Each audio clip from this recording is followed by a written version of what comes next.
Hi everyone, my name is Nicole Kim, and I'm a senior biology student at the University of Massachusetts Amherst, and I'm also in the Renewable Energy tract in the iCons program. California is about to enter its 6th year of drought, which is considered to be the 3rd worst in the state's history. Coinciding with this drought are the warmest years by California records, and warmer winters reduce snowpack, which is one of the main recharging sources of groundwater. With less winter snowmelt to replenish groundwater in the spring, its levels deplete further, and because of this, groundwater availability in California has been dramatically decreasing. Exacerbating the situation is that in response to the ongoing drought, groundwater has been used as a substitute for surface water. Pumping of groundwater at unsustainable rates can lead to a multitude of problems, including land subsidence, where the porous rock that was previously saturated collapses, saline intrusion, where the natural flow of water from land to ocean reverses, and an overall reduction in groundwater levels. It's not difficult to imagine or understand the effects this drought will have on California's environment, but there are farther-reaching consequences.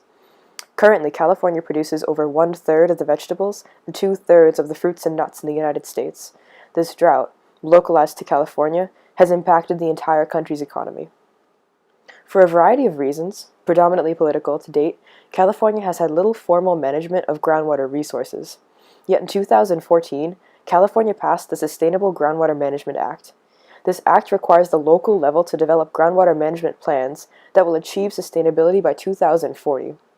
This means over 200 local agencies are scrambling to develop groundwater management plans with little prior experience. Fortunately, there are several dozen plans that were voluntarily created before the act was passed.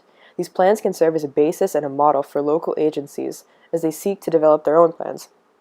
My research examines the voluntary plans developed by the local level in order to determine what components are included in the plan that will ensure it moves from being just a plan of action to an actual action.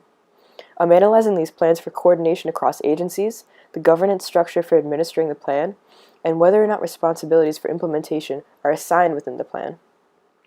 Results from my research will provide useful information to local level agencies forming their own plans. First, we'll provide an analysis of mechanisms for implementation and recommendations as to what elements would be best included in their plans. Second, it will identify local agencies that have developed plans that are likely to be highly effective, and thus recommendations as to who to look for advice and guidance on plan implementation. Why is this important? Planning helps an organization chart a course for the achievement of its goals.